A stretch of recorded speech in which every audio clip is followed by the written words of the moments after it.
But everybody's thinking, oh my gosh, is this finally going to be the original Trilogy version on DVD? And it was, no. This was a new, more updated, more CGI, totally different cut from what was the 1997 special edition. They made Jabba look less crappy in the episode 4 scene, because remember the special editions, like the CG Jabba was all green. I still can't believe that Han Solo steps on Jabba's tail. Do.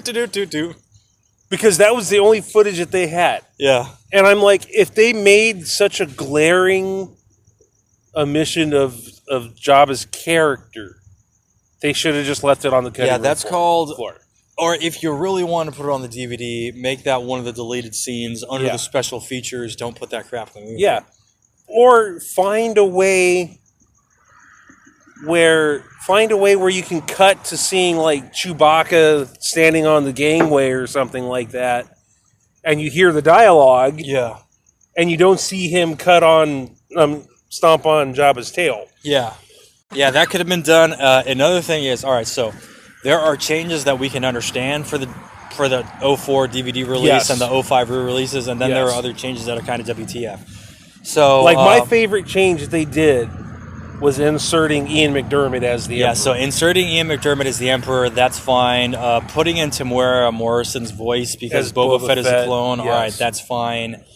Nobody's mad about that kind of thing, but stepping on Jabba's tail, they should have just taken that out after the 1997 special edition because it's so against everything that he is the most feared crime lord in that freaking sector of the Outer Rim. Yeah. And this little mouthy pilot who's got assassins going after him is just going to walk right up to him and step on it like, no. Second of all, when did Michael Corleone ever, travel to the airport to go kill somebody? You know what I'm saying? Like, the only times he specifically was there, present for that, was when it was something super personal. But even, killing Fredo, he had an assassin kill Fredo in the boat. So, in the whole gangster mentality, again, why is Jabba the Hutt there? I get it. George Lucas had this character in the 70s and 80s that he was trying to work with and still trying to flush out. But why is that still there? We can tolerate the updated engines on the X-Wings. Nobody cares about that. We can tolerate the updated explosion for the Death Star. Nobody cares about that. I will even state replacing things on computer consoles that were in English with Galactic Basic. All right, I understand that. That's not fine. a problem with that.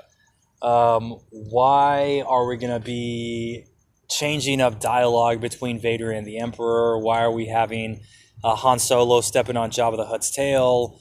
Why is that singing alien still in the party scene at Jabba's palace? Oh, the one that goes, ah! Yeah. There are definitely some cringeworthy moments. So let's get to the next juicy story in this saga, which was the super drama queens, myself included, at originaltrilogy.com. And if there was any one single thing that catalyzed originaltrilogy.com, well, no, it wasn't a single thing. It was probably the combination of three things. Number one, it was a lot more the Jabba, Han Solo stepping on Jabba's tail than it was Death Star explosion. That's number one. Number two, George Lucas straight up said, no, this is it. This is going to be the only Star Wars from now on. It's my movies, yada, yada, yada. And then number three,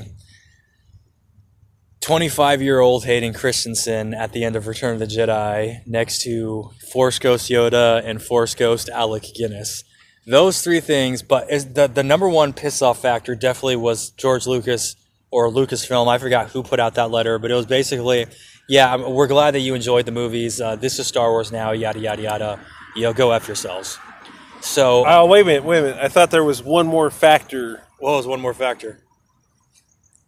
Han shot first. Oh, you know what? I had blocked that because of emotional damage, but as a matter of fact, I did not used to...